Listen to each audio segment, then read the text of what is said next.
In the Standard Brown Driver and Briggs lexicon on page 1108, you have this word.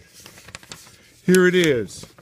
It says to serve as deity, to render service, to pay reverence to deity, and to serve or pay reverence to deity.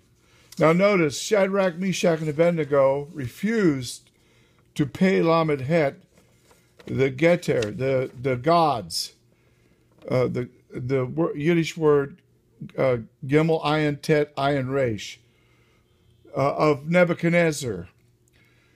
They said, "O king, you may throw us in this fiery furnace, but we're not going to pay Lamed Het to your idols." But then 4 chapters later, all peoples, all languages, all tongues pay Lamed Het the Bar Enosh, which means that the Bar Enosh is not an idol. He comes on the glory clouds to the Atik Yomin. And in Acts chapter 1, verse 9, those glory clouds take him away. After he gives his final command to the Shulachim, he's taken away by the glory clouds. And we're going to see him come again on those same glory clouds. He is the Bar Enosh. He's not an idol. And the reason this Yiddish Bible that I'm doing is so important is we're going to bring out things like that.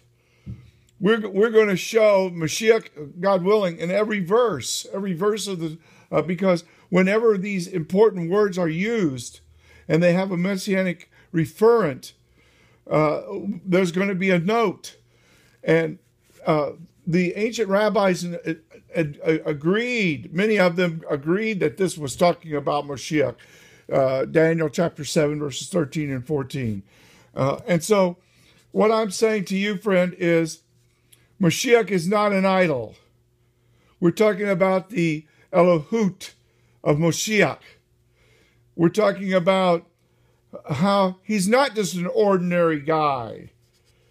He's called El Gibor in Isaiah chapter 9, but here he's served as deity in Daniel chapter 7, verses 13 and 14, with the very word that Shadrach, Meshach, and Abednego refused worship of an idol.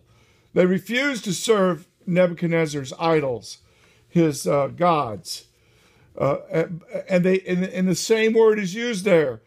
So if the idols of Nebuchadnezzar cannot be pei Lamed Het reverenced, but the Bar Enosh can be pei Lamed Het reverenced, then why are you saying that Moshiach, the Zun von der Oibishter, cannot be Elohut? This is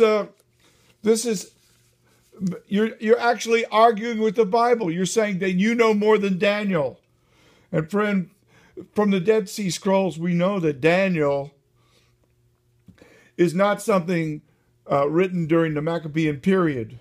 The Imperial Aramaic and many other clues tell us that this is an authentic writing of Daniel from the 6th century. And he's telling you that Gehinom is Deraon Olam. And when you look at that fire, you see the 4th one in the fire. The Bar Elohim is the one that saves them from the fire. Now, if Shadrach, Meshach, and Abednego are saved from the fire,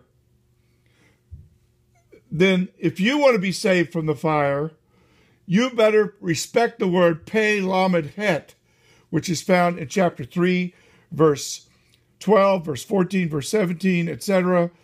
It's also found in Ezra chapter 7, verse 19 and verse 24. And finally, in chapter 7, verse 14 of the book of Daniel.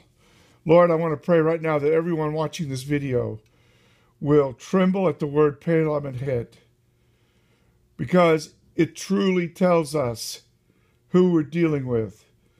The Shofet Olam, the Bar Enosh, who's been given a kingdom, an eternal kingdom that can never be destroyed. He's coming, and we're going to have to deal with him sooner or later. Every knee will bow sooner or later to the Zun von der Oibishter.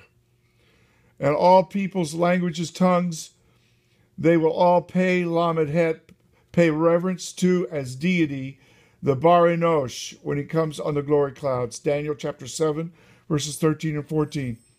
So we thank you, Lord, that the Moshiach is not just an ordinary man. Isaiah called him El Gibor. Daniel called him the Bar Enosh, worthy of Pei Lamed Het, reverence and service. So we receive him right now.